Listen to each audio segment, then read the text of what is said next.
de um presidente.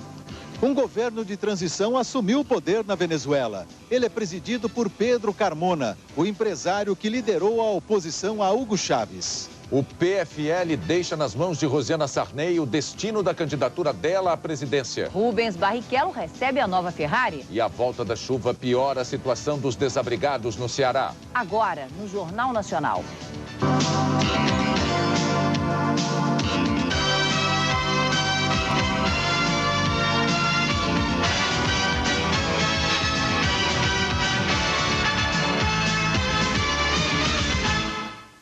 Boa noite. Os venezuelanos acordaram hoje com um novo governo. Os militares depuseram o presidente Hugo Chávez e o substituíram pelo maior inimigo, o presidente da principal federação empresarial do país, Pedro Carmona. O ex-presidente Chávez foi forçado pelos militares a renunciar, depois da reação violenta ao protesto popular de ontem em Caracas, em que 15 pessoas morreram e mais de 80 ficaram feridas. Desde a renúncia, Hugo Chávez é mantido sob custódia e existe a possibilidade de que vá a julgamento. O Exército, a Marinha, a Aeronáutica e a Guarda Nacional apoiam o governo de transição de Pedro Carmona. Ainda nesta edição, direto de Caracas, nossos repórteres vão trazer todos os detalhes da crise política e militar no país vizinho do Brasil. O Jornal Nacional exibiu nesta semana uma série de reportagens sobre o comércio generalizado de falsificações. Hoje, o repórter William Vac mostra como é possível notar a diferença entre produtos legítimos e cópias piratas.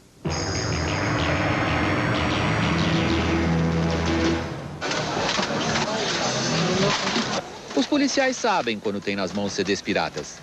É até muito fácil diferenciar o original da cópia. Primeiro, esse encargo. Isso aqui é totalmente um papel, uma cópia. O CD, ele não tem numeração nenhuma. Isso aqui é um adesivo, é tudo feito adesivo. Viu isso aqui? Nem compra. Com outros produtos de grande consumo, como roupas, as falsificações confundem até especialistas, mas os preços, não. Ofertas de roupas de grifes famosas a preços que não passam de 20% do normal deveriam despertar desconfiança. Também no caso de autopeças, ofertas fabulosas podem esconder perigos. É o caso de amortecedores, já denunciado pelo Jornal Nacional. Peças recondicionadas oferecidas como originais não resistiram aos testes. Muitas empresas estão buscando novos métodos para se defender de falsificadores. Em geral, apelam para marcas holográficas, de difícil imitação.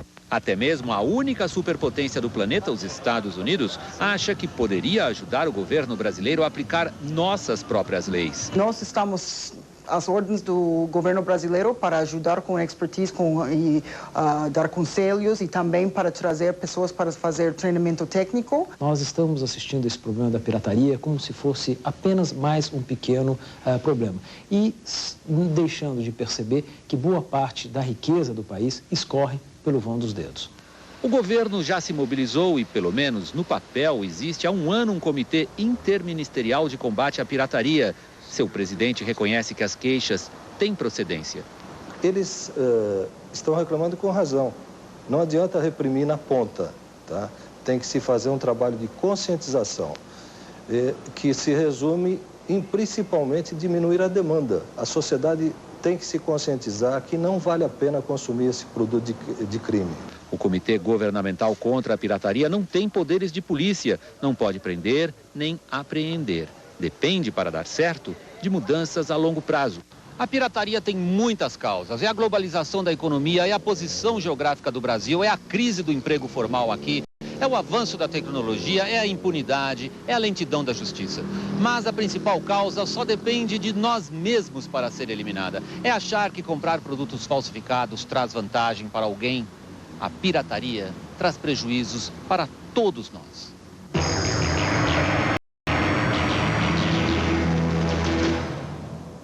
Na próxima segunda-feira, no Porto de Santos, a Receita Federal vai dar início à destruição de 680 toneladas de produtos piratas apreendidos desde o ano passado. A Receita calcula que vai levar pelo menos um mês para que todo o material seja destruído. Começa amanhã uma campanha nacional de vacinação contra a gripe para pessoas que já passaram dos 60 anos. 10 milhões de brasileiros devem ser imunizados. A aposentada cearense Aretusa Moreira tem 67 anos e ficou fã da vacina contra a gripe. Tomei em Fortaleza. Fez um ano, eu não dei mais gripe, mais nunca. As doses já chegaram aos postos de saúde de todo o Brasil. A vacina é contra o vírus influenza, que provoca a gripe mais perigosa de todas. Só quem tiver com infecção e febre alta não deve se vacinar. Também vão ser aplicadas, para quem quiser, vacinas contra tétano e difteria. A gripe é uma infecção benigna, mas ela deprime o organismo. O indivíduo pode ter uma pneumonia, que é muito mais frequente no grupo de idosos. Por isso que ela é recomendada para esse grupo acima de 60 anos. Os médicos dizem que entre adultos saudáveis, a vacina tem 90% de eficiência. E as estatísticas oficiais confirmam. Depois que começou a campanha nacional de vacinação, o número de idosos que precisaram ser internados em hospitais por causa de uma gripe muito grave diminuiu em mais de 10%. Em 98, foram 158 mil internações. 3 anos depois, o número baixou para 141 mil. A vacina da gripe, além de prevenir a gripe, quando a pessoa adquire a gripe, ela adquire de uma forma branda, sem complicações. A campanha de vacinação começa amanhã e vai até o dia 26 de abril. Eu acho válido. O senhor vai tomar? Bom. Desde que começou a vacina, que eu todo ano tomo, tenho me dado muito bem. Em instantes, o Jornal Nacional no Oriente Médio. Nossos repórteres mostram o fracasso das conversações para um cessar-fogo no Oriente Médio. E um atentado terrorista deixa 6 mortos. A gente tá junto um tempão, mas acho que ele não tá bem. Sei lá, sabe? Eu queria entendê-lo melhor. Gostaria que ele ficasse mais inteirão, entende? Quer entender mais o seu carro? Clínica de Serviço Chevrolet. Traga o seu Chevrolet para um check-up grátis e acompanhe tudinho de perto. E você ainda ganha uma lavagem e uma troca de óleo. E mais palestras e atividades infantis. Esperamos você neste sábado e domingo. Você tem que experimentar Sintra. O ser humano nasceu para experimentar coisas novas. Tá no DNA. Esse rapaz, por exemplo, quer experimentar o paraquedismo. Quando eu chegar lá embaixo, eu vou experimentar uma Sintra. Radical! Animal! Sintra! Pode até ter outro igual. Melhor não tem. Sintra! O Espírito Santo é jovem, forte, tem um enorme potencial a ser usado, transformado em riqueza e benefício para o nosso povo. Como líder do PFL, reafirma a posição partidária e pessoal de vencer as crises, obstáculos, através do trabalho e da competência. Sem ódio, sem rancor, sem revanchismo. O PFL tem como prioridade única o verbo construir e o compromisso do desenvolvimento com a justa participação social.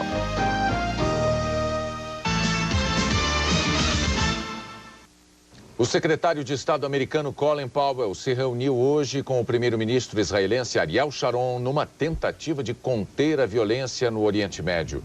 Na primeira rodada de conversações em Jerusalém, Powell e Sharon não chegaram a um acordo sobre quando suspender as operações militares na Cisjordânia.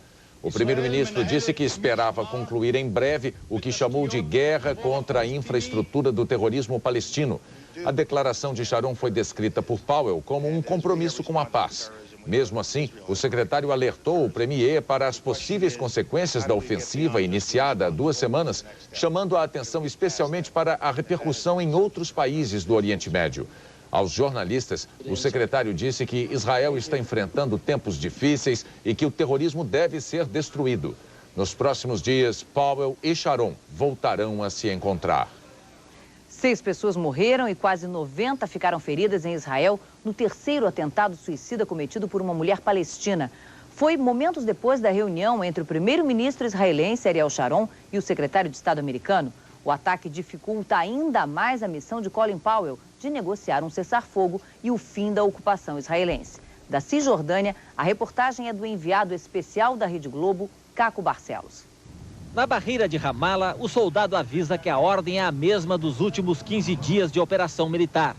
Aqui ninguém entra, ninguém sai. No primeiro dia da missão de paz do secretário de Estado americano Colin Powell, as maiores cidades da Cisjordânia continuaram ocupadas pelos militares israelenses. Para chegar a Belém, buscamos um caminho secundário. Neste ponto, tivemos que trocar de carro e pedir ajuda a um guia palestino. As ruas estavam desertas na periferia da cidade. Nós estamos entrando na cidade de Belém. Essa aqui é a via principal, justamente onde hoje houve uma explosão, segundo está nos contando aqui o nosso guia. A explosão foi aqui à direita, ainda há fumaça no prédio que ficou totalmente destruído. A explosão teria sido acidental. Segundo o nosso guia, o prédio era um depósito de bomba dos militantes do Hamas. Fomos conhecer o hospital onde estão os feridos das ações militares. Estes 2 palestinos foram baleados dentro de uma basílica que fica no complexo da Igreja da Natividade, onde mais de 200 pessoas continuam refugiadas e sob o cerco militar. Eles disseram que ficaram 2 dias com muita dor e perdendo sangue, impedidos de sair da igreja. Seguimos em direção à igreja cercada pela Avenida Papa Paulo VI, que é chamada pelos palestinos de Rua dos Atiradores. Os muros são um grande mural com as fotos dos homens-bomba que morreram nas ações terroristas. Belém estava sob controle dos palestinos desde 95, mas foi ocupada por Israel no início da operação militar. E a ocupação continua. Os soldados proíbem a passagem da imprensa a partir deste ponto. Diariamente, o toque de recolher é suspenso durante 2 horas, mas pouca gente se aventura a passar por aqui. Há muitas marcas de combate pelo caminho. Nós estamos a poucos quarteirões da Igreja da Natividade. O padre discute com os soldados que revistam o carro dele. Eles querem ter a certeza que a carga é de alimentos mesmo. A mulher corre para aproveitar ao máximo o pouco tempo que resta para o toque de recolher. São 6 horas da tarde. Nosso guia avisa que uma bomba acaba de explodir no centro de Jerusalém. Minutos depois, os acessos da cidade já estavam fechados pelos militares para prevenir novos atentados.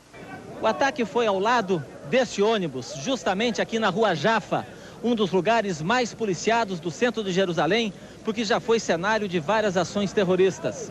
Quando chegamos aqui, as equipes de resgate ainda recolhiam os corpos de 6 pessoas que morreram na hora. A explosão foi na saída deste mercado, na hora do rush. Muita gente estava voltando para casa com as compras do Sabá, o dia do descanso judeu. A polícia tinha dificuldades para conter a revolta dos israelenses que pediam vingança. Com esta, foram 67 ações terroristas no coração de Jerusalém. Por causa do atentado terrorista, o encontro entre o secretário de Estado americano Colin Powell e o líder palestino Yasser Arafat, marcado para este sábado, foi adiado por pelo menos 24 horas. Em Washington, o porta-voz da Casa Branca disse que o presidente Bush condenou o ataque e afirmou que não vai recuar na luta pela paz. Protestos contra a ofensiva israelense marcaram a sexta-feira, um dia sagrado para os muçulmanos. No coração de Nova York e em vários países árabes, manifestantes saíram às ruas pedindo o fim da ocupação das cidades palestinas. No Líbano, foi registrado o protesto mais violento. Em Beirute, a passeata contra Israel terminou em confronto. Libaneses e palestinos queriam protestar em frente à embaixada americana. Foram impedidos pela polícia, mas chegaram a queimar as bandeiras dos Estados Unidos e de Israel. Aqui em Nova York, a manifestação foi pacífica, mas limitada a esse espaço, um pequeno trecho da Broadway, uma das principais avenidas da cidade. Durante quase todo o dia, e mesmo debaixo de garoa, milhares de manifestantes pediram liberdade para os palestinos. Gritando, todos pediam o fim da ocupação militar israelense, já. Eu estou aqui para apoiar ao povo palestino. Ele disse que Ariel Sharon está matando inocentes. A senhora de origem árabe diz que os americanos não sabem o que está acontecendo com os palestinos. Os manifestantes também protestaram contra o apoio americano a Israel. Mas esta não foi só uma manifestação de protesto. Eles também pararam para rezar. Nossa religião é pela paz. Palestinos acreditam na paz. O manifestante árabe, ao lado de um judeu ortodoxo, diz que é possível viver em paz. Mas pergunta, quando um povo decide escravizar e humilhar o outro, o que se pode esperar? O encontro entre os dois aqui em Times Square foi quase uma resposta. Os judeus ortodoxos com a bandeira palestina nas mãos, defendendo o Estado palestino. Um encontro selado com um beijo. Duas famílias tiveram hoje o primeiro dia de uma vida nova aqui no Brasil. São afegãs e ganharam a chance de fugir da guerra. A chegada ao Rio Grande do Sul foi o fim de um período de 23 anos de sofrimento. Os afegãos tinham deixado o país natal em 89, logo depois do fim da ocupação soviética e no início do governo talibã. Nos últimos 10 anos, viveram num campo de refugiados no Irã. Eles foram recebidos no saguão do aeroporto pelo ministro da Justiça, Miguel Reale Júnior. Que este ato brasileiro tenha um significado de paz. São duas famílias, 4 adultos e 6 crianças. A vinda do grupo para Porto Alegre foi possível depois de um acordo entre a Organização das Nações Unidas e o Comitê Brasileiro para Refugiados. A viagem até o Brasil demorou mais de 40 horas. Ahmed Fagrini, de 56 anos, que é professor, estava ansioso. Disse que o grupo conhece pouco do Brasil, mas já deu para perceber que as pessoas são receptivas. Ele considerou um ato humanitário serem aceitos independentemente da raça ou da origem. Os afegãos vão passar uma semana aqui no hotel da Polícia Militar. Depois terão suas próprias casas. Todas as despesas, incluindo cursos de português, serão pagas pela ONU por até 1 ano. Um período de adaptação para os adultos começarem a trabalhar e as famílias levarem uma vida normal. Para Marzi Raimi, é a chance de recuperar a dignidade e de finalmente viver em paz. Daqui a 2 semanas, mais 15 afegãos que vivem em campos de refugiados na Índia devem chegar a Porto Alegre. Até o fim do ano, serão 45 reassentados no Brasil. Em instantes, Rubens Barrichello finalmente ganha a Ferrari nova. A volta da chuva agrava a situação dos desabrigados em Fortaleza.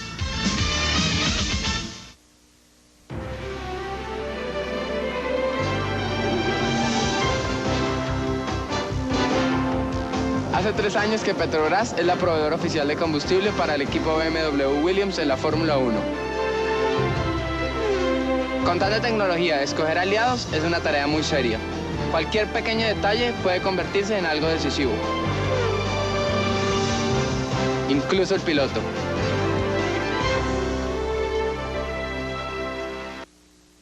O App Pré-Universitário mostra sua força e seus resultados no Veste UFES 2002. Das 30 vagas do curso mais concorrido da UFES, CFO Polícia Militar, 11 são do App, incluindo o primeiro lugar. E mais, 6 primeiros lugares e 5 segundos lugares. Em Medicina, 13 aprovações na UFES e na EMESCAM. App Pré-Universitário, a melhor equipe, os melhores resultados.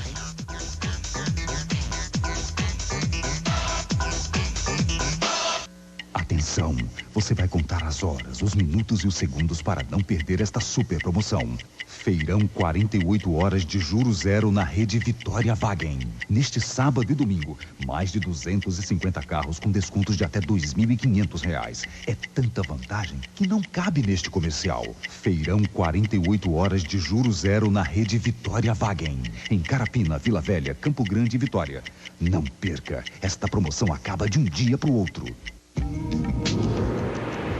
Eu estou nas suas mãos. Eu faço o que você quiser. Mas me mostra, garoto. Eu faço o que você quiser. Leônidas consegue reencontrar Léo. É ele. Eu não tenho dúvidas que é ele. Meu filho. Eu quero que você venha morar comigo na minha casa. Eu quero lhe dar tudo que o Diogo teve. Nesta sexta, depois do Jornal Nacional, O Clone.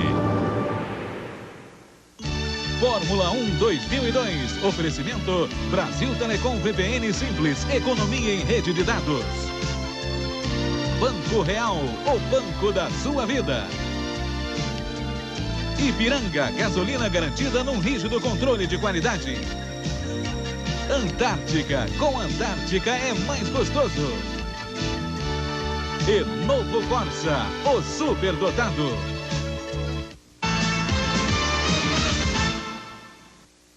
primeiro treino para o Grande Prêmio de San Marino de Fórmula 1, Rubens Barrichello ganhou um carro novo de presente e muita chuva. Eles são todos rivais, mas hoje enfrentaram um adversário comum, a chuva. Na pista, muitas vezes, a cortina de água fez desaparecer o percurso. Quem se arriscou a acelerar um pouco além da conta, viu o mundo rodar. Foi assim com Jacques Villeneuve e com o colombiano Juan Pablo Montoya. Um festival de erros comandado por pilotos que desafiaram o limite dos carros o tempo todo. Felipe Massa foi um deles. Faz parte. Rubinho finalmente estreou sua F2002. Barrichello fez o segundo melhor tempo. Era a primeira experiência na chuva também, então foi super positivo. Os irmãos Schumacher ocupam os 2 primeiros lugares na classificação do Campeonato Mundial de 2002. Têm sido os mais rápidos, disputam o título corrida a corrida, mas hoje passaram do limite. Ralf, o caçula, foi o primeiro a errar. O tetracampeão Michael já tinha marcado a melhor volta quando veio uma derrapagem espetacular.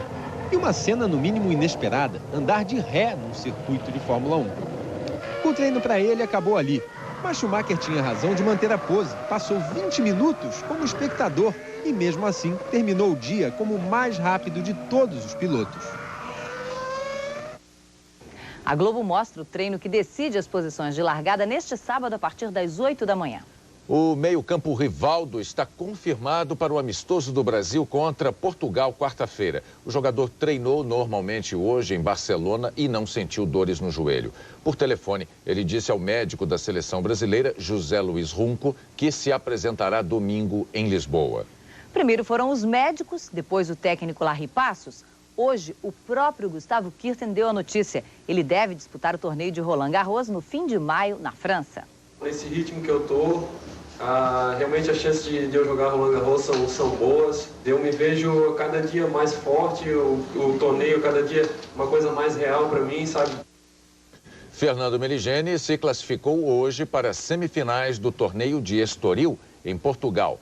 O brasileiro venceu o tcheco Radek Stepanek por 2-0 com parciais de 6-4 e 6-1. Meligeni fez hoje 31 anos. Amanhã enfrenta Jarkko Nieminen, o finlandês que surpreendeu e eliminou o russo Marat Safin.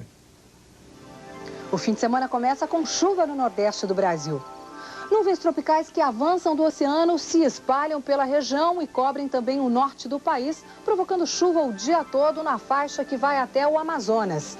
A frente fria que está no Paraná vai para o oceano, mas deixa o tempo chuvoso do litoral paulista ao leste do Rio Grande do Sul. Nas outras áreas, sol de manhã com chuva à tarde. Mínima de 17 graus em Curitiba e máxima de 35 em Cuiabá. Decretado estado de calamidade pública em Fortaleza por causa da chuva que começou há 3 dias. A comemoração do aniversário da cidade amanhã foi cancelada. No interior do estado, a força das águas destruiu açudes e estradas. Em Caridade, interior do Ceará, os açudes romperam. Destruíram 50 casas e 3 pontes. 2 na BR-020, que liga o Ceará ao centro-oeste do país. A inundação estragou a festa de aniversário de Fortaleza. O bolo foi entregue a um grupo de desabrigados. Ao todo, são 37 mil pessoas que tiveram as casas alagadas e estão em abrigos improvisados. Na região metropolitana, a situação é mais grave em Caucaia, onde 200 famílias estão alojadas em escolas. Dona Marineide está grávida de 9 meses. Ela não sabe onde vai morar com os 10 filhos. Estou precisando de tudo. Aqui, para melhorar a situação dos desabrigados, foi lançada uma campanha. Quem recebe uma família que perdeu a casa ganha uma ajuda de um botijão de gás, uma cesta de material de limpeza, 2 cestas básicas e 2 redes. Dona Nildênia recebeu a família da vizinha Ana Paula. Os alimentos vieram em boa hora. É importante porque às vezes a gente não tem nem o que comer dentro de casa, né? Aí chega mais uma família, aí uma cesta básica dessa já vai ajudar bastante. A solidariedade dos amigos é a única lembrança boa que vai sobrar da enchente. Quando eu sair dessa, ela pode contar comigo, porque daí vier. Mais um susto para passageiros da TAM. O segundo em 9 dias. Um Fokker 100 que ia de São Paulo para Vitória teve que fazer um pouso de emergência no Rio. Funcionários da TAM passaram a tarde verificando o problema que ocorreu com o Fokker 100. Minutos depois da decolagem do aeroporto de Congonhas, São Paulo, um dos pneus traseiros do trem de pouso estourou. O voo seguiu até o Rio, onde 28 passageiros embarcaram em outro Fokker 100. O avião aterrissou em Vitória às 3h30 da tarde. A direção da TAM só deve se pronunciar oficialmente sobre os problemas no pneu da aeronave após a conclusão do laudo da perícia realizada por autoridades aeronáuticas e técnicos da empresa. Veja a seguir a reunião do PFL sobre o futuro da pré-candidata Rosiana Sarney na disputa presidencial. E o incêndio que provocou destruição no maior mercado atacadista de alimentos no Rio. O Boa Praça é brasileiro imbatível, uma super promoção com ofertas imperdíveis. Confira! Peito de frango Seara, R$ 1,99. Linguiça de frango Nicolini, R$ 1,88. Cerveja Skol Lata, 77 centavos. Refrigerantes Iate, 2 litros, 75 centavos. E agora o cheque é para 13 de maio. E nos cartões você paga em 30 e 60 dias, sem juros, e ainda tem entrega em domicílio grátis. Boa Praça, brasileiro imbatível. É em respeito ao consumidor que a Fiat vem a público anunciar uma promoção de verdade. Toda a linha Fiat com juros zero, mais descontos de até R$ 2.500. Isso mesmo, toda a linha Fiat com juros zero, mais descontos de até R$ 2.500. E comprando um Fiat 0 km, você ainda concorre a viagens para ver os Jogos do Brasil. Essa você não pode perder. Promoção Torcida Fiat, aproveite!